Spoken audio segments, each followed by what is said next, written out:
샬롬, 류 선생의 구속사 천국열차, 유도순 목사님의 신구약 성경 파노라마를 낭독하는 시간입니다. 지금은 여호수아 파노라마의 13장입니다. 나누어 기업이 되게 하라.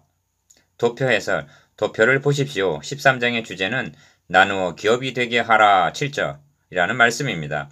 두 지파 반은 요단 동편에서 그 기업을 모세에게 받았으나 9지파 반은 아직도 기업을 받지 못하고 있는 것입니다. 나누어 기업이 되게 하려면 그 땅을 정복하여야만 되는데 여호와께서 여호수아에게 너는 나이 많아 늙었고 얻을 땅에 남은 것은 많도다 라고 하십니다. 1절. 여기에 중요한 의미가 있는데 여호와께서 이미 그 땅을 기업으로 주셨건만 그들이 받지 못하고 있음을 의미합니다. 내용 관찰. 13장은 여호수아가 나이 많아 늙음에 여호와께서 그에게 이르시되 너는 나이 많아 늙었고 얻을 땅에 남은 것은 매우 많도다 하고 시작이 됩니다. 1절. 그런 후에 2절에서 7절까지는 얻어야 할 땅의 범위가 기술되어 있고 8절에서 33절은 므낫세 반 지파와 함께 르우벤 사람과 갓 사람이 요단 동편에서 모세에게 받은 기업이 기록되어 있습니다. 이것이 13장의 요약입니다. 그렇다면 13장의 중심적인 주제가 무엇일까요? 13장의 중심점은 하나님께서 여호수아에게 너는 나의 명한 대로 그 땅을 이스라엘에게 분배하여 기업이 되게 하되 너는 이 땅을 9지파와 므낫세 반 지파에게 나누어 기업이 되게 하라 6절에서 7절라고 하신 나누어 기업이 되게 하라에 있습니다. 그래서 14장 이하에서는 땅 분배가 시작되는데 왜 9지파 반에게 분배하는가의 설명이 8절에서 31절까지 나오는데 두 지파 반은 요단을 건너가기 전에 모세로부터 기업을 받았기 때문입니다. 8절. 본문을 해석하는 데 있어서 열쇠와도 같은 단어가 있는데 그것은 기업이라는 말입니다. 본문 중에 10번 정도 나옵니다. 그런데 기업이라는 명사 홀로는 의미를 발생하지 못합니다. 동사가 있어야만 하는데 그것이 주었다 8절, 15절, 24절, 29절이라는 말과 받았다는 동사입니다. 8절, 23절, 28절, 31절. 그러므로 13장의 중심 주제는 하나님께서 기업을 주셨다. 그래서 이스라엘이 받았다는 말이 됩니다. 15절은 르우벤 지파에게 주었으니 하고 23절에서 그들이 받은 성읍과 촌락이라고 합니다. 24절은 갓 지파에게 주었으니 하고 28절에서 받은 촌락이라 하고 29절은 므낫세 반 지파에게 주었으니 하고 31절에서 받으니라 하고 말씀하고 있습니다. 그런데 9지파 반은 하나님께서 기업을 주시기는 하였는데 받아 누리지를 못하고 있는 것입니다. 그래서 그들에게도 이 땅을 나누어 기업이 되게 하라 7절라고 명하시는 것입니다.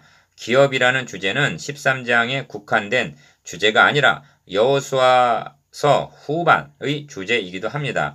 13장에서 23장. 정복한 땅을 분배하는 것은 다름 아닌 주신 기업을 차지하는 것이 됩니다. 다음 장인 14장 1절도 이스라엘 자손이 가나안 땅에서 취한 기업이 아래와 같으니라고 이어지고 있음을 봅니다. 이 기업이란 주제가 중요한 의미를 갖는 것은 그것이 성도들이 장차받을 영원한 기업에 대한 예표가 있기 때문입니다. 하나님께서는 태초에 인류의 시조에게 기업을 주셨습니다. 이것이 창세기 1장 2장의 내용이라 할 수 있습니다. 성경은 만물이 다 너희 것임이라고 말씀합니다. 고린도전서 3장 21절. 그런데 인류의 시조가 유혹자의 꾀임에 빠져 그 기업을 상실하고 말았던 것입니다. 하나님께서는 예수 그리스도를 우리의 가장 가까운 친족이 되게 해주셔서 우리의 기업을 회복시켜 주실 기업 물을 자 고엘로 삼아 주셨던 것입니다. 이처럼 기업이란 성경에서 중요한 주제 중에 하나입니다.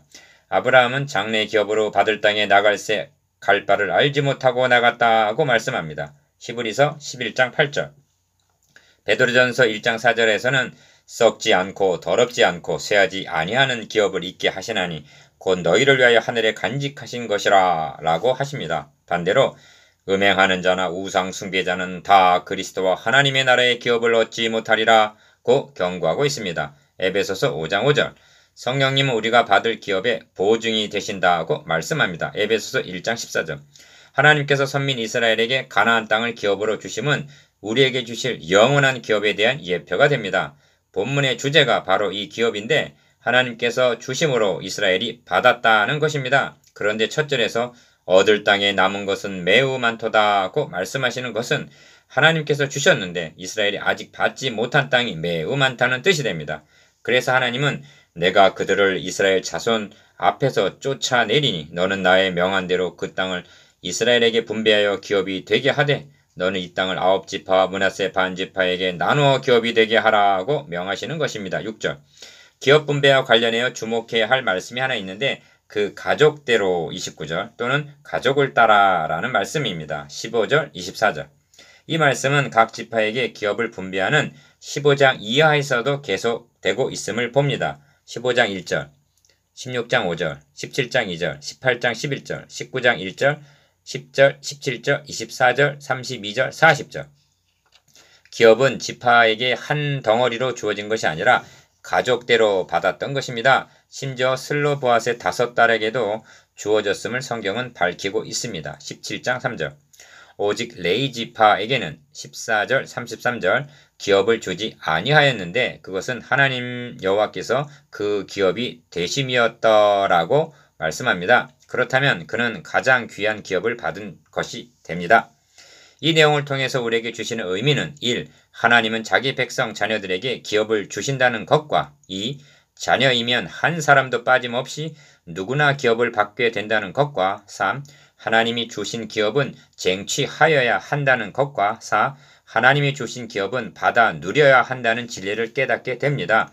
쟁취하여야 한다는 말은 선한 싸움을 싸운 후에 그 기업에 참여하게 됨을 뜻하며 받아 누려야 함은 내세에서뿐만 아니라 이 땅에서도 믿음으로 받아 소망 중에 항상 기뻐하고 범사에 감사하여야 함을 의미합니다.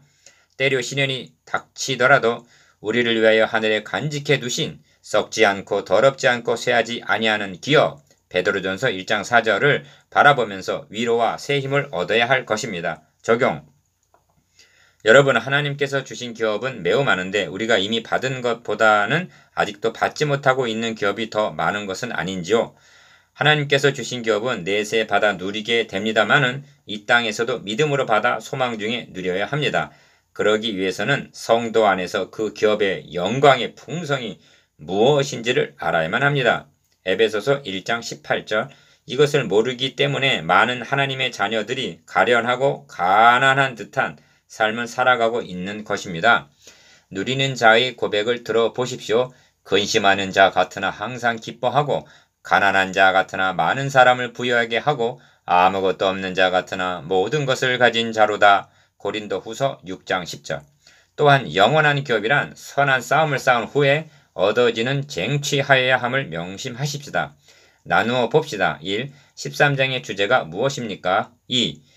기업이란 말이 왜 중요한 주제가 됩니까? 3. 하나님이 주신 기업을 성도가 어떻게 해야 합니까? 암송. 여호와께서 그 기업이 대심이었더라. 33절.